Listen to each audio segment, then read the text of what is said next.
El contrato social.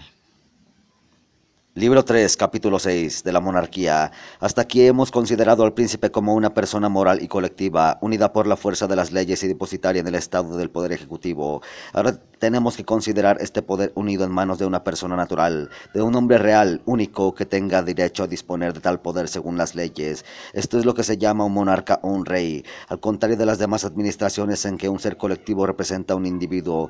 En esta un individuo representa a un ser colectivo, de suerte que la unidad moral que constituye el príncipe es al mismo tiempo una unidad física, en la cual se encuentran reunidas naturalmente todas las facultades que la ley reúne en el otro con tantos esfuerzos. Así la voluntad del pueblo y la voluntad del príncipe, y la fuerza pública del Estado, y la fuerza particular del gobierno, todo responde al mismo móvil, todos los resortes de la máquina están en la misma mano, todo se dirige al mismo fin, no hay movimientos opuestos que se destruyan recíprocamente, y no se puede imaginar ninguna clase de constitución en la que un menor esfuerzo produzca una acción más considerable. Arquímedes, sentado tranquilamente en la ribera y poniendo a flote sin esfuerzo un gran navío, me representa un monarca hábil gobernando desde su gabinete sus vastos estados, poniéndolo todo en movimiento mientras él parece inmóvil. Pero si no hay gobierno que tenga más vigor, no existe tampoco otro en el que la voluntad particular tenga más poderío y domine más fácilmente a las demás. Cierto es que todo se dirige al mismo fin, pero ese fin no es el de la felicidad pública y la fuerza misma de la administración se desvía continuamente en perjuicio del Estado. Los reyes quieren ser absolutos y de ser se les grita que el mejor medio de serlo es hacerse amar por sus pueblos. Esta máxima es muy bella y hasta muy verdadera en ciertos aspectos. Desgraciadamente, siempre se burlarán de ella en las cortes. El amor que proviene del amor de los pueblos es sin duda el más grande, pero es precario y condicional. Jamás los príncipes se contentarán con él. Los mejores reyes quieren poder ser malos si les place, sin dejar de ser los amos. Por más que un sermoneador político les diga que, siendo la fuerza del pueblo su propia fuerza, su mayor interés es que el pueblo sea floreciente, numeroso, temible, ellos saben muy bien que esto no es verdad. Su interés personal es, en primer lugar, que el pueblo sea débil, miserable, y que no pueda nunca ponerle resistencia. Reconozco que, suponiendo a los súbditos siempre perfectamente sometidos, el interés del príncipe sería entonces que el pueblo fuera poderoso, a fin de que este poder, siendo suyo, le hiciera más temible a sus vecinos, pero con este interés no es más que pero como este interés no es más que secundario y subordinado, y como las dos suposiciones son incompatibles, es natural que los príncipes den preferencia a la máxima que les resulta más inmediatamente útil. Esto es lo que Samuel predicaba fuertemente a los hebreos, lo que Maquiavelo ha hecho ver con evidencia. Fingiendo dar lecciones a los reyes, les da muy grandes a los pueblos. El príncipe de Maquiavelo es el libro de los republicanos. Maquiavelo era un hombre honrado y un buen ciudadano, pero al servicio de la casa de Medici se veía obligado, en la opresión de su patria, a disimular su amor a la libertad. Simplemente la elección de su execrable héroe manifiesta bastante su intención secreta y la oposición de las máximas de su libro, El Príncipe, a las de sus discursos sobre la primera década de Tito Livio y las de su Historia de Florencia, demuestra que este profundo político no ha tenido hasta ahora más que lectores superficiales y corrompidos. La corte de Roma ha prohibido severamente su libro. Me parece natural, es ella la que este libro pinta más claramente. En virtud de las relaciones generales, hemos encontrado que la monarquía no es conveniente más que para los grandes estados, y volvemos a encontrarlo al examinarla en sí misma. Cuanto más numerosa es la administración pública, más disminuye la relación del príncipe con sus súbditos y más se aproxima a la igualdad, de suerte que, en la democracia, esta relación es uno o la igualdad misma. Esta misma relación aumenta a medida que el gobierno se concentra y llega a su máximo cuando el gobierno está en manos de uno solo. Entonces existe una distancia demasiado grande entre el príncipe y el pueblo, y el Estado carece de enlace. Para establecerlo, hacen falta órdenes intermedios, hacen falta para ocupar los príncipes, grandes, nobleza. Pero nada de todo esto conviene a un pequeño Estado al que todas estas dignidades arruinan. Pero si es difícil que un gran Estado sea bien gobernado, es mucho más difícil que lo sea por un solo hombre, y todo el mundo sabe lo que ocurre cuando el rey se busca sustitutos.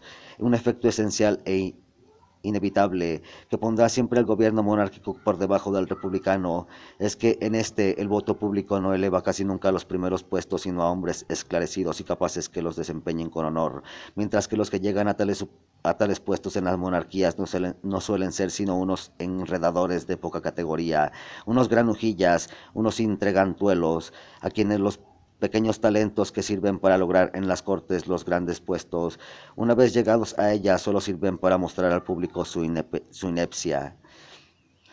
El pueblo se equivoca mucho menos en la elección que el príncipe, y un hombre de verdadero mérito es casi tan raro en el misterio como un tonto a la cabeza de un gobierno republicano. Por eso, cuando por algún afortunado azar uno de esos hombres nacidos para gobernar empuña el timón de los negocios públicos en una monarquía casi aniquilada por esos lindos regentes, sorprenden mucho los recursos que encuentra, y el acontecimiento hace época de un país en un país. Para que un estado monárquico pudiera ser bien gobernado, sería necesario que su grandeza o su extensión fuera proporcionada a las facultades del que gobierna. Es más fácil conquistar que gobernar. Con una palanca suficiente se puede mover el mundo con un dedo, pero para sostenerlo hacen falta los hombros de Hércules.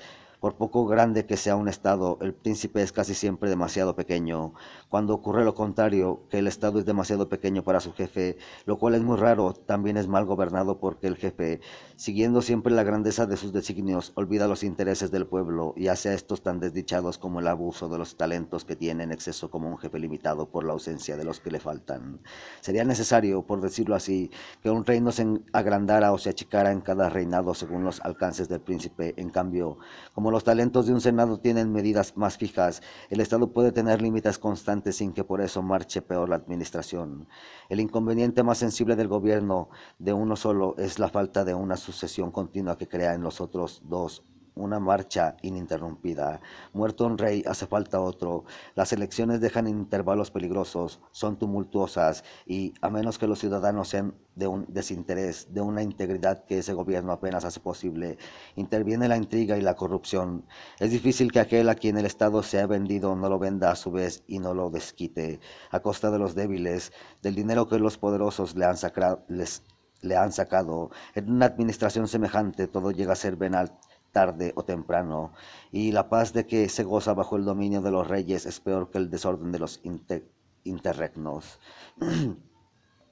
¿Qué se ha hecho pues para prevenir estos males? Se han hecho las coronas hereditarias en ciertas familias y se ha establecido un orden de sucesión que evita toda disputa al morir los reyes, es decir, que sustituyendo el inconveniente de las elecciones por el de las regencias, se ha preferido una aparente tranquilidad a una administración prudente, y arriesgarse a tener por jefes a niños, a monstruos, a imbéciles, antes que tener que discutir sobre las elecciones de buenos reyes. No se ha tenido en cuenta que, exponiéndose hacia los riesgos de la alternativa, se ponen casi todas las probabilidades en contra. Es muy sensata la frase del joven Dionisio, a quien su padre, reprochándole una acción vergonzosa, le decía: ¿te he dado yo ese ejemplo? Ah, contestó el hijo, vuestro padre no era rey. Todo ocurre a privar de justicia y de razón a un hombre educado para mandar a los demás. Se hacen grandes esfuerzos, según dicen, para enseñar a los jóvenes príncipes el arte de reinar. No parece que esta educación les aproveche. Se debiera comenzar por enseñarles el arte de obedecer. Los reyes más grandes que han celebrado la historia no fueron educados para reinar. Es esta una ciencia que nunca se posee menos que después de haberla estudiado demasiado, y que se adquiere mejor obedeciendo que mandando. Tácito, Historias. Pues el medio mejor y más corto de discernir el bien y el mal es preguntarle lo que tú hubieras querido y que no hubieras querido si el rey fuera otro y no tú. Una consecuencia de esta falta de coherencia es la inconstancia del gobierno monárquico que, rigiéndose tan pronto por un plan como por otro, según el carácter del príncipe reinante o de los que reinan por él, no puede tener mucho tiempo una finalidad fija ni una conducta consecuente, variación por la cual el Estado flota siempre de máxima en máxima, de proyecto en proyecto, y que no tiene lugar en los otros gobiernos en los que el príncipe es siempre el mismo. Por eso se ve que, en general, si hay más astucia en una corte, hay más cordura en el Senado, y que las repúblicas van a sus fines con designios más constantes y mejor seguidos, mientras que cada revolución en el misterio produce una en el Estado, pues la máxima común a estos ministros y casi a todos los reyes es hacer en todo lo contrario de su antecesor. De esta misma incoherencia se desprenden también la solución de un sofisma muy familiar en los políticos monárquicos. Consiste no solo en comparar el gobierno civil Comparar el gobierno civil con el gobierno doméstico y al príncipe con el padre de familia, error ya fundado, sino en asignar libremente a este magistrado todas las virtudes que le harían falta y en suponer siempre que el príncipe es como debería ser con la ayuda de esta suposición. El gobierno monárquico es evidentemente preferible a cualquier otro porque es indestructiblemente el más fuerte y para ser también el mejor solo le falta una voluntad de cuerpo más conforme a la voluntad general. Por eso sí, según Platón, incivili el político. El rey es por naturaleza un personaje tan raro. ¿Cuántas veces concurrirán la naturaleza y la fortuna a coronarle? Y si la educación regia corrompe necesariamente a los que la reciben, ¿qué debe esperarse de una sucesión de hombres educados para gobernar? Es pues ganas de engañarse confundir el gobierno monárquico con el de un buen rey. Para ver lo que es este gobierno en sí mismo, hay que considerarlo bajo el dominio del príncipe de pocas luces o malos, pues o llegan tales al trono, o el trono les vale tales, les vuelve tales. Estas dificultades no han dejado de verlas nuestros autores, pero no se paran en ellas. El remedio es, dicen, obedecer sin murmurar. Dios en su cólera da a los malos reyes, y hay que soportarlos como castigos del cielo. Este discurso es, sin duda, edificante, pero no sé si no sería más educado en el púlpito que en un público de política, que en un libro de política. ¿Qué diríamos de un médico que promete milagros y cuyo arte no consiste sino en exhortar a su enfermo a la paciencia? Ya sabemos que hay que soportar a un mal gobierno cuando se tiene. La cuestión sería encontrar uno bueno.